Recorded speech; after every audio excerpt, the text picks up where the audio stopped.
you mean the high parts for the chords? Thermionic Culture Vulture. Just that. Just up. So if you mute the... Oh, right. I kind of got them panned. Yeah. I'm like Just distorting adds them and some real girth to it, which I really love.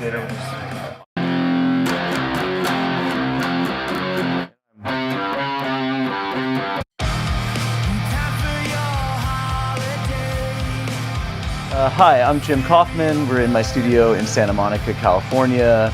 It's been awesome to record Helmet here.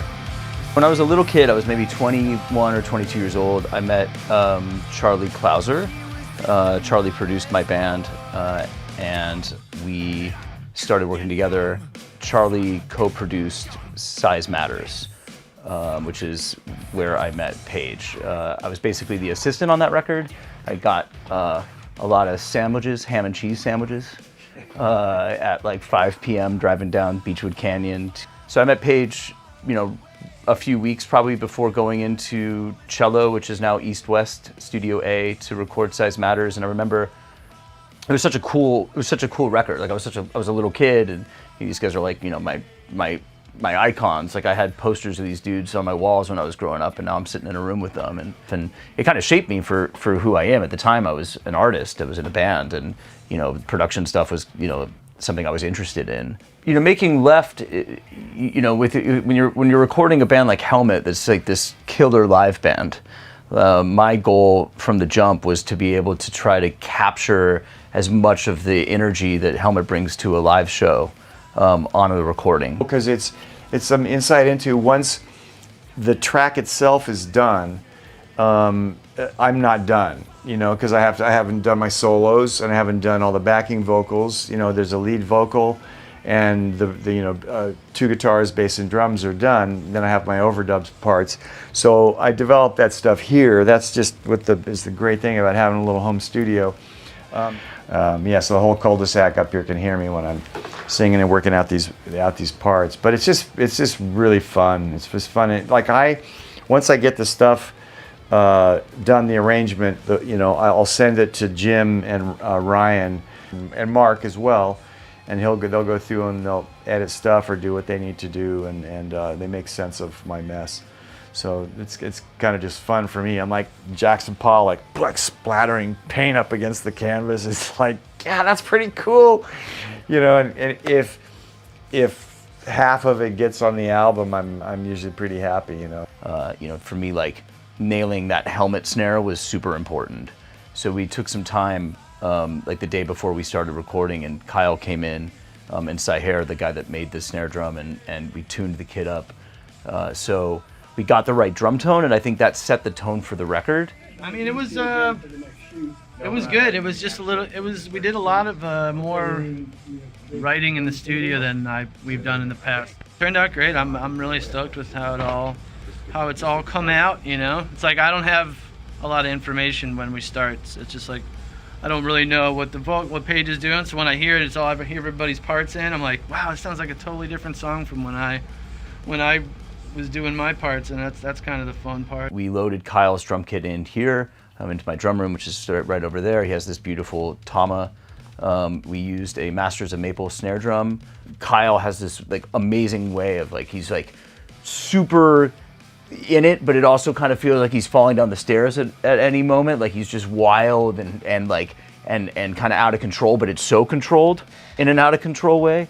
And so just letting him kind of do his thing and capturing that was really important. And once we had the drums, the record felt like it just kind of fell together. We've been playing together for so long now.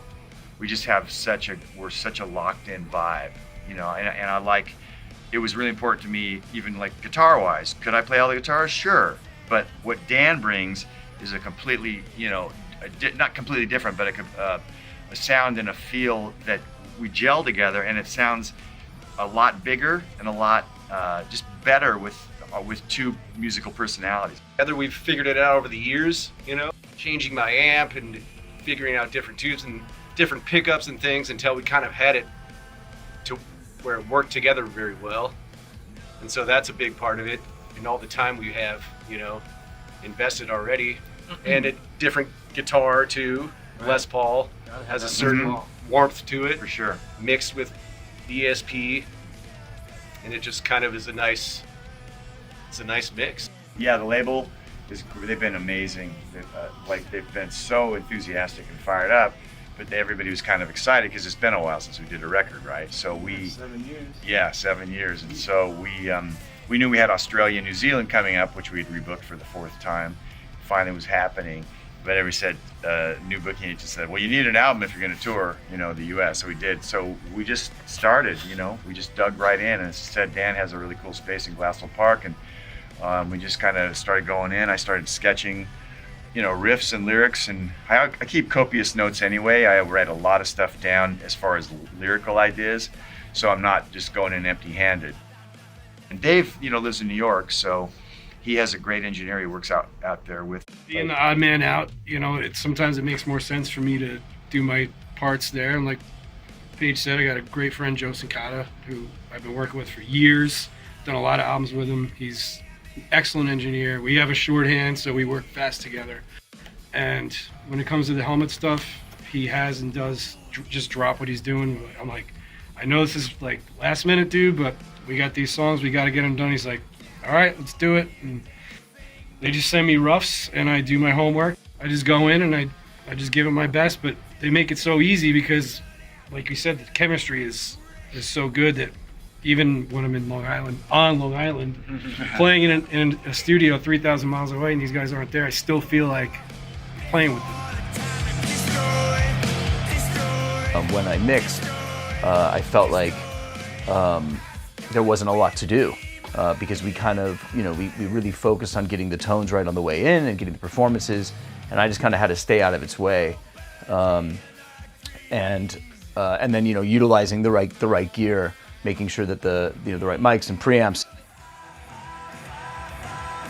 And then the double as well. There's not too much of the double happening, but Yeah. I definitely have some in there. I'm also using like an ADT, which is like the automatic doubling tracking thing, like Oh, the cool. Beatles vibe. Yeah. And in the choruses, I bring that, I fade that up every chorus except for the last chorus, so it's just kind of gaining velocity as the chorus comes. Oh, cool. And then the last chorus is just full blown. Yeah. And then when we had everything in the box, routing it through my summing mixer, getting some Neve preamps back in, using this DW Firm EQ, which was super helpful. And that's really it. There's not a lot of processing on it, and I think that really helps it feel live and feel like it's really breathing. It's alive. It's its own thing. I'm really happy with it.